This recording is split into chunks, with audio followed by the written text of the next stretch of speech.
On a freezing November night in 1822, 17-year-old Thomas Whitfield crawled into the barn hay for warmth. By morning, the entire structure was nothing but ash and bone. The strangest part? Thomas was found lying peacefully in the center of the flames, completely untouched. What happened in that barn wasn't just a fire. It was something far more terrifying that would haunt Kentucky for generations. Thomas Whitfield had always been different. Growing up on his family's struggling farm outside Lexington, Kentucky, he possessed an unsettling habit that made even his own parents uncomfortable. While other children feared the dark, Thomas seemed drawn to it. He would disappear for hours into the dense woods surrounding their property, returning with stories of whispered voices and shadowy figures that beckoned him deeper into the forest. His father, Samuel Whitfield, dismissed these tales as childhood imagination. His mother, Mary, wasn't so sure. She noticed how animals reacted to Thomas. Horses would rear and refuse to approach him. Dogs would whimper and hide when he entered a room. Even the family cat, usually affectionate, would arch its back and hiss whenever Thomas came near. The winter of 1822 arrived early and brutal.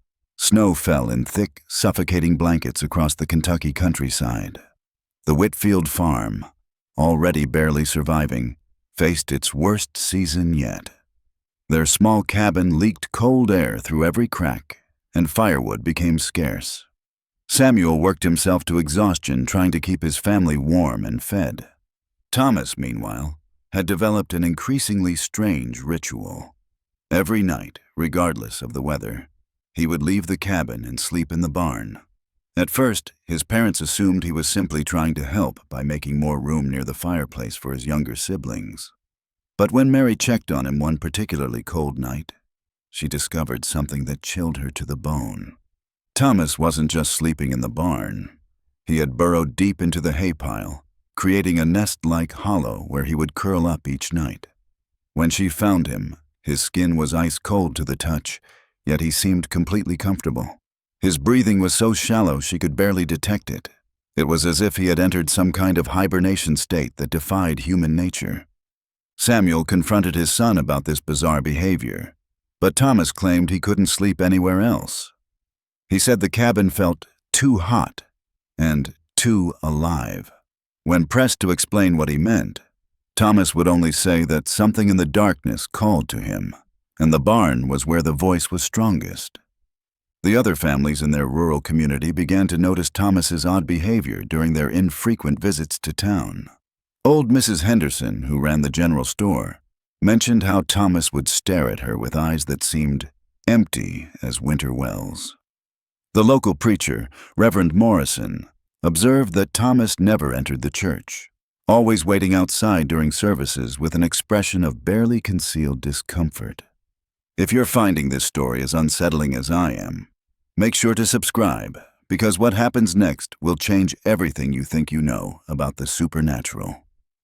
November 15th, 1822, began like any other day. Samuel left before dawn to check his traps, hoping to catch enough game to feed his family through another week. Mary tended to the younger children, all of whom had developed persistent coughs from the relentless cold.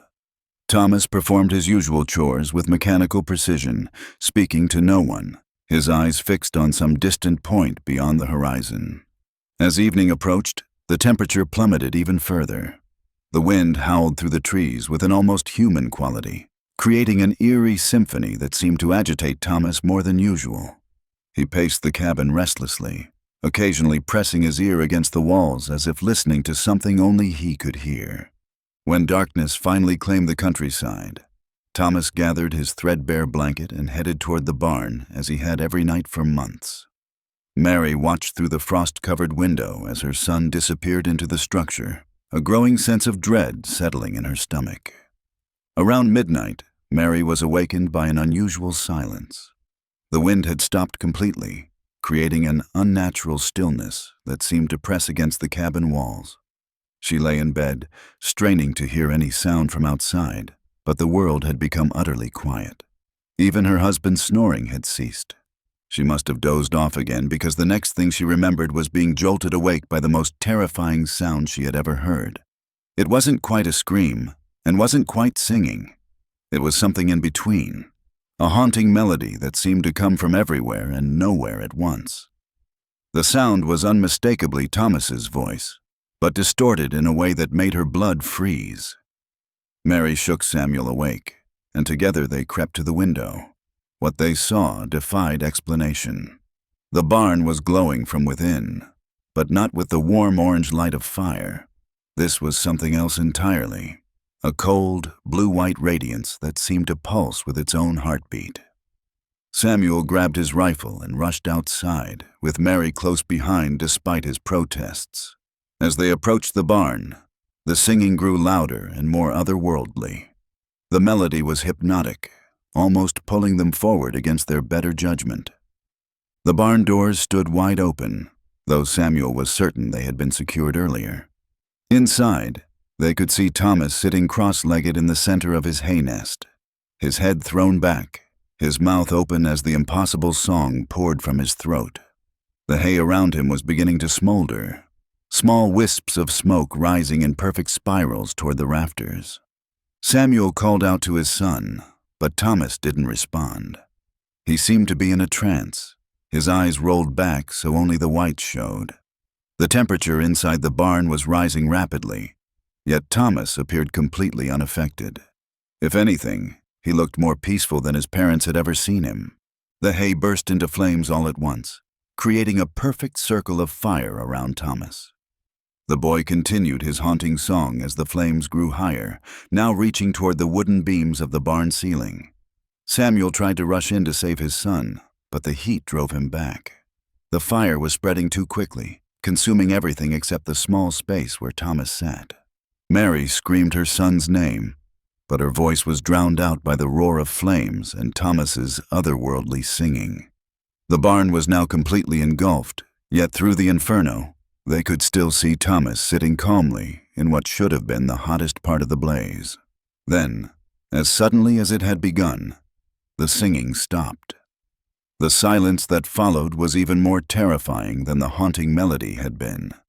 The flames continued to rage, but without Thomas's voice, they seemed somehow ordinary, almost disappointing.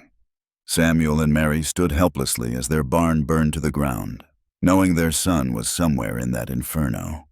Neighbors began arriving, drawn by the glow visible for miles across the flat Kentucky landscape. They formed a bucket line from the nearest well, but everyone knew it was too late to save either the building or the boy inside. The fire burned through the night and into the next morning.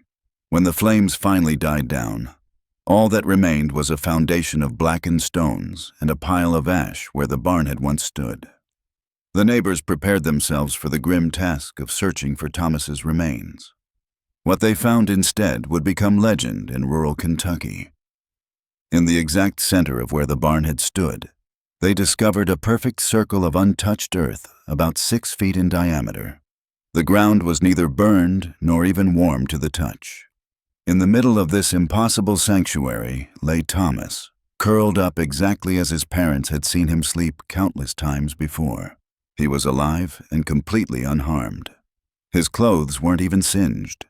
When they woke him, he seemed confused and disoriented, claiming he remembered nothing after lying down in his usual spot.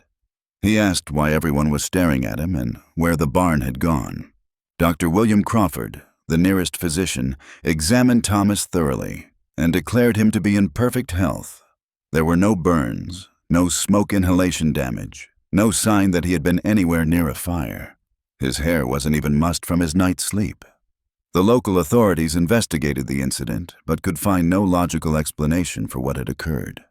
The fire had clearly started in the hay where Thomas slept. Yet somehow he had survived unscathed in the middle of an inferno that reached temperatures hot enough to melt metal tools left in the barn. Thomas himself seemed changed by the experience, though not in ways his family had hoped. He became even more withdrawn and strange. He no longer slept in the barn. There was no barn to sleep in, but he would disappear for days at a time into the surrounding forest. When he returned, he spoke of meeting the others, who lived in the darkness between the trees. The Whitfield family left Kentucky within a month of the fire. Samuel claimed they were seeking better farmland, but the neighbors knew better. They were running from whatever had protected Thomas in that burning barn, and from Thomas himself. Local records show that 3 more unexplained fires occurred in the area over the following year. Each time, witnesses reported hearing the same haunting song that Mary and Samuel had heard that November night. Each fire burned in a perfect circle, consuming everything except for a small area in the center where investigators found strange symbols carved into the earth. The last documented sighting of Thomas Whitfield was in 1824, when a traveling merchant claimed to have seen a young man matching his description deep in the Kentucky wilderness. The merchant reported that the figure was surrounded by a group of shadowy forms that seemed to move independently of any light source. When the merchant called out, the figure turned toward him, and the merchant swore he saw flames dancing behind the young man's eyes. But here's what the historical records don't tell you, what they couldn't tell you because it was too terrifying to document officially. The Whitfield farm wasn't the first place in that area to experience supernatural fires.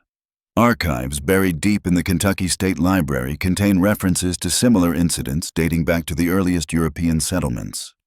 The Cherokee who originally inhabited that land had their own stories about the fire spirits who lived in the dark spaces between worlds. They spoke of chosen ones who could walk through flames unharmed because they belonged more to the spirit realm than to the world of the living. According to these forgotten records, Thomas Whitfield wasn't unique. He was simply the most recent in a long line of individuals who had been claimed by whatever ancient presence dwelled in those Kentucky hills. The Cherokee called them bridge walkers, humans who served as conduits between our world and something far older and more dangerous. The most disturbing part of these buried documents isn't what they say about the past. It's what they suggest about the future. The Cherokee stories speak of a time when the bridge walkers would return in greater numbers, when the barriers between worlds would weaken enough to allow the fire spirits to cross over permanently. Recent investigations by paranormal researchers have uncovered evidence that similar incidents continue to occur throughout Kentucky and surrounding states. Missing person reports that mention unexplained fires, witnesses who describe haunting songs echoing through forests at night, survivors who claim to have seen figures walking unharmed through blazing infernos. The question isn't whether Thomas Whitfield survived that night in 1822. The question is what he became afterward, and whether others like him are still out there, waiting in the darkness between worlds.